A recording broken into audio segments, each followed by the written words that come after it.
মিঠি জোয়া ধারাবাহিকে আমরা দেখেছিলাম অনির্বাণকে ফাঁসি দিয়েছে নীলু। রাই দেখেছে বোনের বিধ্বস্ত অবস্থা, ও ভাবতে পারছে না অনির্বাণ এরম করতে পারে।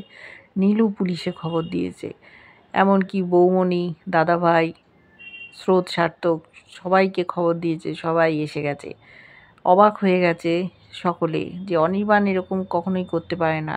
বোঝাচ্ছে রায়কে, রায় কিছুতেই মানতে পারছে না, ও বোনের পক্ষ নিচ্ছে।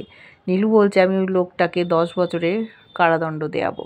স্রোত বলছে দিদিভাই তুই ভুল করছিস, মেজদিভাই প্ল্যান করেই এই বাড়িতে ঢুকেছিল, তোকে কোনোদিন সুখী দেখতে চায় না।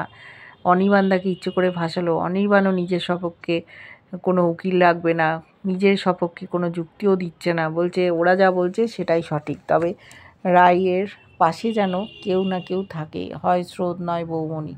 স্রোত মেরে দিয়েছে এক চর নীলুকে। নীলু বলছে তুই ছোট বলে কিছু বলি না, তুই যে এখানে থাকবি বলছিস, দেখবি তোর বড় কারুর না কারুর সাথে ফষ্টি নষ্টি করে। বলছে তুই আমাকে অত বোকা ভাবিস না, আমরা বোকা নই, দিদিভাই বোকা বলে তোর কথা বিশ্বাস করছে। রায় কি করবে? অনির্বাণও পুলিশের সাথে সহযোগিতা করছে না, দেখতে থাকবো কি হয়।